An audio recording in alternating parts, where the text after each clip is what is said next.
आज डॉक्टर मोहन यादव जी मुख्यमंत्री जी की अध्यक्षता में कैबिनेट की बैठक संपन्न हुई है। उसमें इंडस्ट्री और इरिगेशन के क्षेत्र में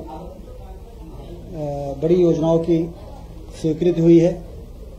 उसकी डिटेल मैं आपको बताऊंगा। उसके पहले भारत सरकार ने एक बड़ी सौगात दी है मध्य प्रदेश को और हमारे मालवा निमाड़ के इलाके को। इंदौर उज्जैन से धार खरगोन इस पूरी पट्टी को ले जाके और मनमाड़ जो रेलवे स्टेशन है जो मुंबई से कनेक्ट करता है और इधर ग्वालियर से कनेक्ट करता है, उस रेलवे लाइन के लिए 18,000 करोड़ रुपए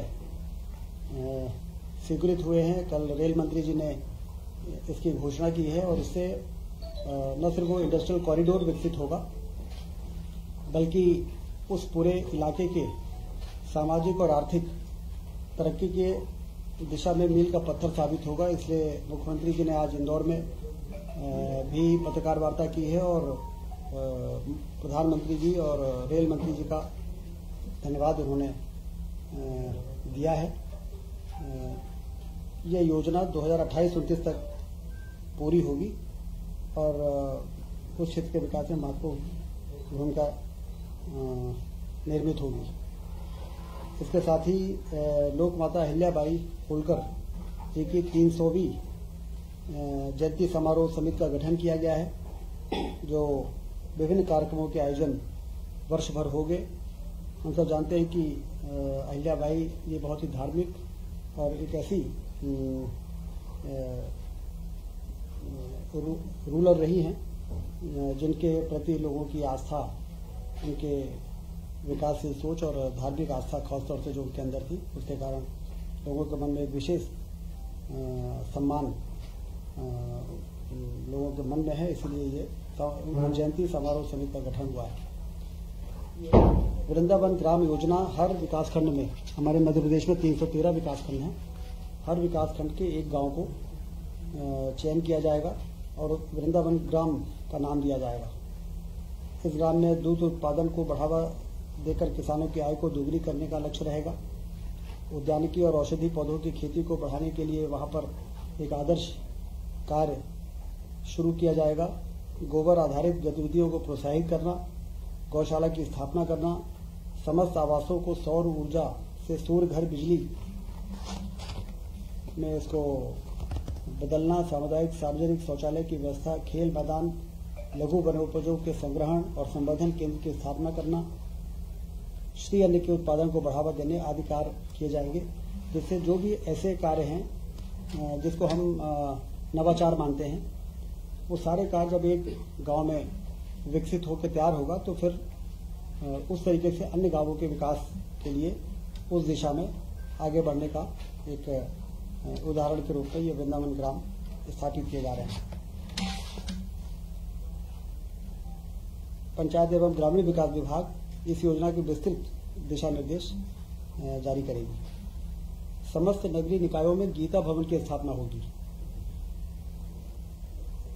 सब सुलभ वैचारिक अध्ययन केंद्र के रूप में गीता भवन का उद्देश्य पठन पाठन की रुचि बढ़ाना, पुस्तकों के माध्यम से भारतीय संस्कृति के महत्व को परिचित कराना, प्रतियोगी परीक्षाओं की अध्ययन सामग्री उपलब्ध करवाना एवं धार्मिक सामाजिक कार्यक्रमों के आयोजन के लिए रियायती दर पर स्थान को उपलब्ध कराना, ये इसका उद्देश्य रहेगा।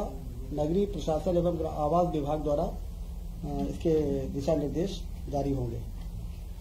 अभी पिछले दिनों 28 अगस्त को ग्वालियर में रीजनल इन्वेस्टर समिट हुई थी, कॉन्क्लेव, जिसमें 4,000 से अधिक प्रतिभागियों ने हिस्सा लिया और 15 अंतर्राष्ट्रीय प्रतिनिधियों ने हिस्सा लिया। बहुत सफल रही है ये समिट। 400 से अधिक बायर सेलर मीट आयोजित की गई। वहां समिट में 8,000 करोड़ से अधिक के निवेश के प्रस्ताव प्राप्त हुए हैं, जिसमें लगभग 35,000 रोजगार के अवसर सृजित होंगे। सागर एवं रीवा में भी रीजनल इन्वेस्टर समिट शीघ्र ही आयोजित की जाएगी आने वाले महीनों में।